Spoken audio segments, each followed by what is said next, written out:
Today we bring to you not one, but two corrupt officers.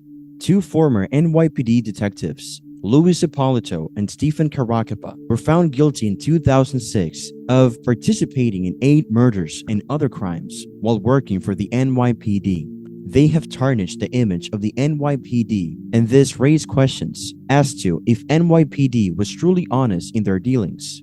It's caused the public to lose their faith in NYPD, and ever since then, the department had worked hard to erase this blemish on themselves. The story of Eppolito and Caracappa, the nature of their crimes, the investigation that resulted in their eventual arrest and conviction, and the fallout from their case will all be thoroughly covered in this article. We will also look at how their corruption affects both law enforcement and society at large. Stephen Caracappa and Louis Ippolito were pals growing up in Brooklyn, New York. Caracappa had a more humble upbringing than Ippolito, who was the son of a major Gambino gangster. Both guys joined the NYPD in the 1970s and advanced swiftly. Ippolito was well known for having ties to organized crime, and his father Ralph was a captain in the Gambino crime family. However, he still managed to join the NYPD and worked mostly as a detective till his career came to an end abruptly. However it may be, people knew him as charismatic and a person who loves to remain in the spotlight. On the other hand, Stephen Caracappa came from a more conventional background. He hailed from Brooklyn, and this is where he later joined the NYPD. He had a reputation for being quiet and reserved, and served as a detective. Crimes committed by Ippolito and Caracappa started in the early 1980s. To give its members safety and information, the Luches crime family employed them.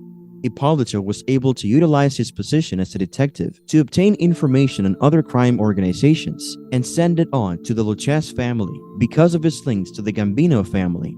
For his part, Caracappa offered the Luches family security and occasionally even served as a hitman. Their role in the murder of Nicholas Guido, a member of the Gambino family, is their most infamous crime. Guido was considered a threat since the Luches family and the Gambino family had a protracted dispute. Guido was enticed to a rendezvous by Ippolito and Caracappa, whereupon he was taken captive, subjected to torture, and eventually killed. Additionally, the Luches family received information from Ippolito and Caracappa that resulted in the murder of a number of other people. Israel Greenwald, a diamond merchant who was abducted, subjected to torture in 1986, and then murdered. Ippolito and Caracappa assisted to organize Greenwald's kidnapping and gave the Luches family information about his whereabouts. Jimmy Heidel, a possible hitman for the Gambino family, and Eddie Lino, a member of the Luches family, were also victims of Ippolito and Caracappa's actions. The Luches family executed both men using the information Ippolito and Caracappa provided. John Gotti Jr. was a federal prosecutor who launched an investigation into the crimes committed by Ippolito and Caracappa.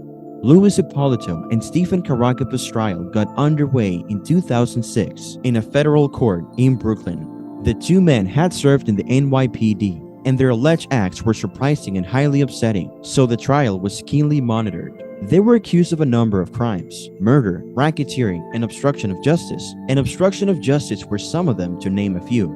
The full scope of Ippolito and Caracappa's crimes started to come to light as the trial progressed, and it became evident that the two men had been acting as hitmen for the mafia for many years. Ippolito and Caracappa, according to the prosecution, had been involved with the Luches crime family since the 1980s. The guys were accused of giving the mafia insider knowledge regarding inquiries, wiretaps, and other law enforcement efforts. According to reports, the mafia gave Ippolito and Caracappa thousands of dollars each month in exchange, along with bonuses for successful hits. Additionally, the two men were charged with killing several people themselves. The mobster Nicholas Guido 1986 murder was the most well-known of these slayings. Guido was allegedly kidnapped by Ippolito and Caracappa, taken to a garage, and then shot in the head. Guido was still alive when the men drove him to the garage, and he reportedly begged for his life, making the death extra cruel. Ippolito and Caracappa were also charged with the murder of gangster Eddie Lino and the assassination of strip club owner Israel Greenwald.